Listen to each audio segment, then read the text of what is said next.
Hello and welcome once again for another ES340 video. This is day 8, extra example problem 1. So a rigid tank whose volume is 10 liters is initially evacuated. So that's going to be an important piece of information. A pinhole develops in the wall and air from the surroundings enters at 1 bar and 25 degrees Celsius. It's air we're dealing with. Until the pressure in the tank becomes 1 bar. No significant heat transfer between the contents of the tank and the surroundings occurs. Assuming the ideal gas model with K equal to 1.4 for the air, determine A, the final temperature in the tank in degrees Celsius, and B, the amount of air that leaks into the tank. So I'm going to first note it's a rigid tank. So V1 has to be equal to V2, the volume, and it's 10 liters. So we're going to have to do a conversion there because obviously that's not in cubic meters. A pinhole develops in the wall and air from the surroundings enters. So it initially, P1 has to be equal to 0 bar. There's no pressure in there because it's evacuated, right? It's initially evacuated. And air from the surroundings enters until the pressure in the tank becomes 1 bar. Okay, so that means P2 is going to be equal to 1 bar. And no significant heat transfer. So that means my Q dot is going to be equal to 0, right? We know that it's coming into the tank, or it's not being heated by the surroundings or anything like that. Since this is definitely a control volume though, because there's a mass of air that's entering, so we do need to keep that in mind. We also know that it's an ideal gas, so that's going to be helpful for us as we go along, and we want to find the final temperature. Now, since there's no heat transfer, we should immediately be thinking, okay, we know that dECV dt is going to be equal to Q dot CV minus W dot CV plus MI dot. There's only one inlet, right? Because there's a pinhole, and there's no exit because we're assuming the air is kind of rushing into the tank, so there's nothing exiting the tank. So this is actually just a single inlet with no exit. Just the inlet times HI plus MI dot. I'm just breaking up that sum, right? I could have just pulled the MI dot out and done this, but I'm gonna put this all the way through because it'll be convenient. VI over 2 squared plus MI dot GZI for the, so this is obviously the potential energy, kinetic energy term. This is the potential energy term. But again, typically when we have a gas like this, we're not going to assume, we're going to assume that there's no, these terms go to 0, basically.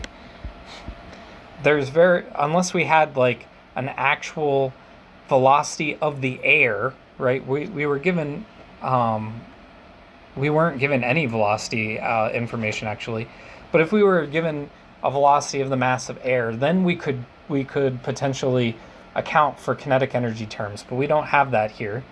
So what we're left with is just this. And notice that this was also 0. And this is going to be kind of a key part.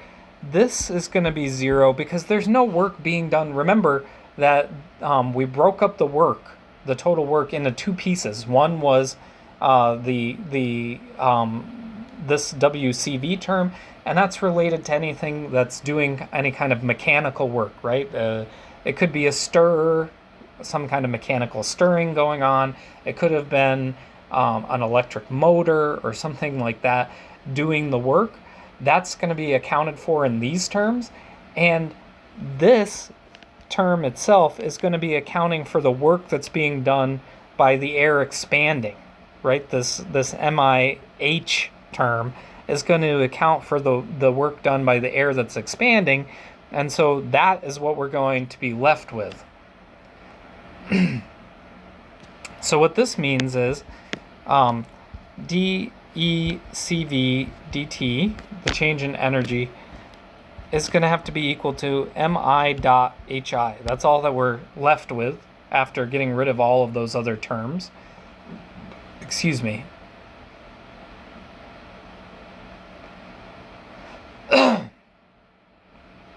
And so how does this help us? That's probably a question that we are going to have. But remember, we wanted to do, we discussed something about how you could handle, like, at a particular moment in time, right? Like the energy at a particular moment in time or something like that. So this just means that I can rewrite this as the energy at a particular time can be written in, by doing this. I'm going to multiply by that dt term, and then I'm going to integrate here. So integral of dECV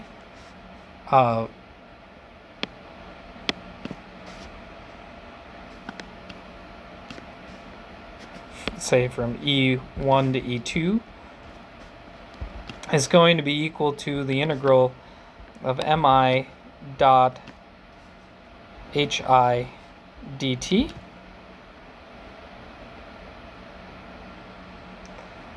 But mi dot is the same thing. Note that mi dot just equals to dmi dt. So this is actually going to cancel out this dt term that we have over here. And so by the fundamental theorem of calculus,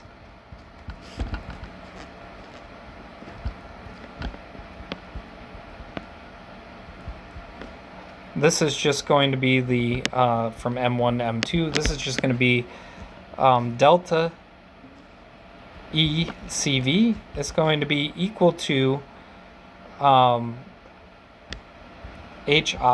times M2 minus M1, where HI is the enthalpy at the inlet, right? The enthalpy of the air that's being inletted into here.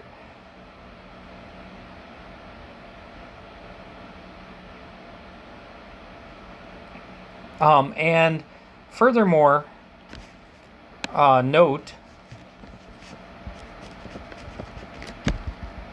that the volume is not changing.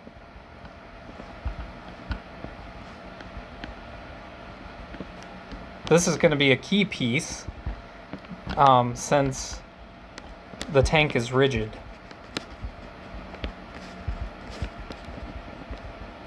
So this is a key piece, and basically what that means is that this is going to be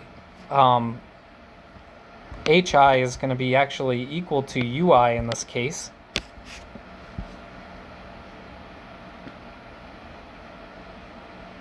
Excuse me, sorry. I had that wrong. HI is not going to be equal to UI. We have to actually finish working this whole thing out. Okay, so the delta ECV is equal to this. There we go. Let's work our way through the final logic here. From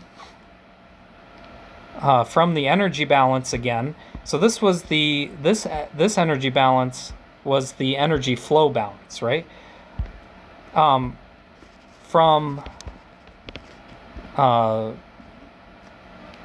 regular energy balance equation, let's say. Oh, I'm not, there we go.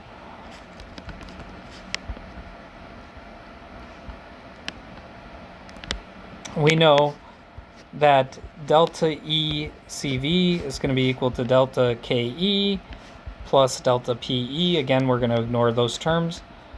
Plus delta U. So delta E CV is going to be equal to delta U. Now I can make my logical leap here. So delta U is going to be equal to HI. So the change in internal energy is going to be equal to HI, in this case, times the mass at, say, time 2 minus the mass at time 1. This is what these M's are, by the way, mass at initial mass. And this is going to be the final mass, M2 here.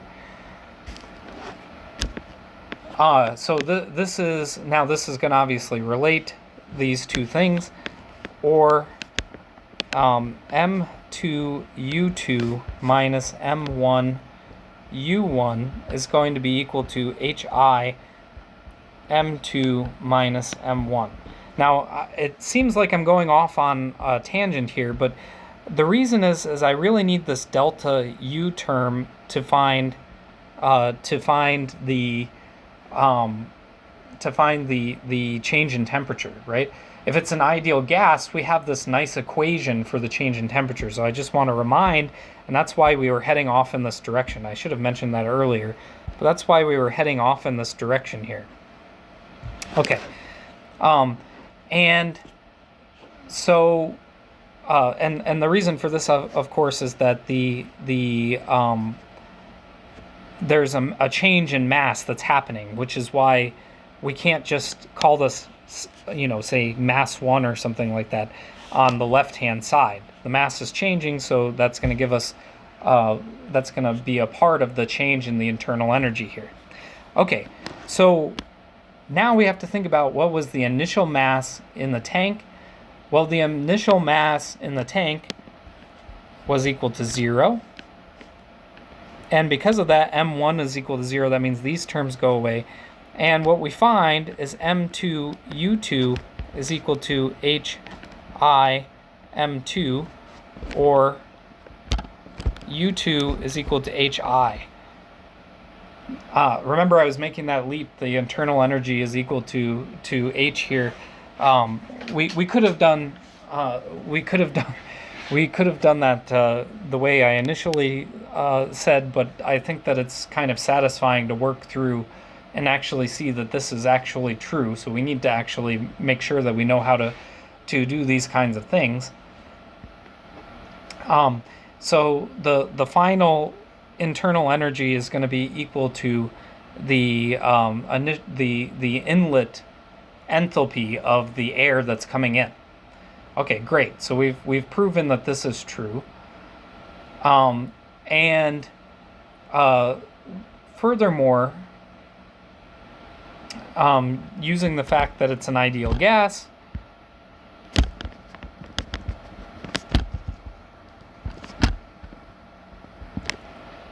we know that Pi Vi is going to be equal to R times Ti. Again, this is the temperature at the inlet, this is the pressure at the inlet, this is the volume at the inlet. And Hi is going to be equal to Ui plus Pi Vi.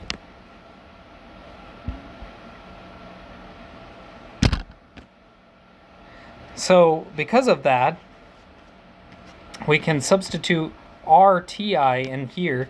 So HI is going to be equal to UI, this is all from the ideal gas law, plus R times TI, and this is going to obviously be R of air, which you can find on those tables, right? So we're good there. And so what we have left here, remember that U2 is equal to HI, and HI is equal to this. So that means that U2 is equal to UI plus RTI,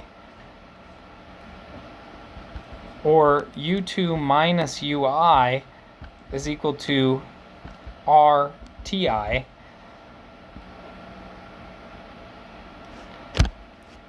or delta U is equal to RTI.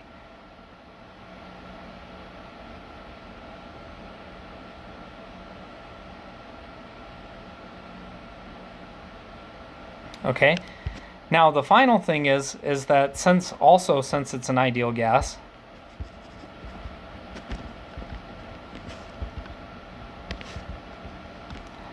delta U is equal to CV delta T.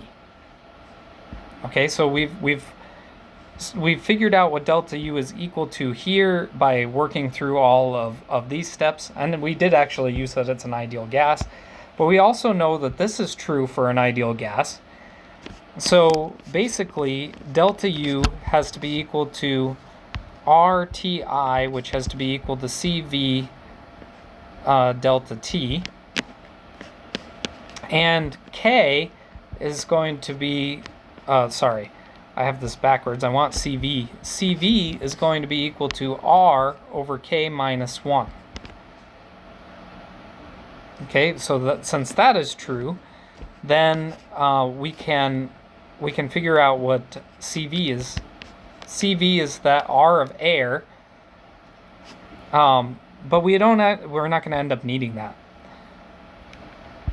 So let's actually plug that in. R times Ti is equal to R over K minus 1 delta T. So these R's are going to cancel each other out, and Ti is going to be equal to, we'll call it T2 minus Ti over K minus 1.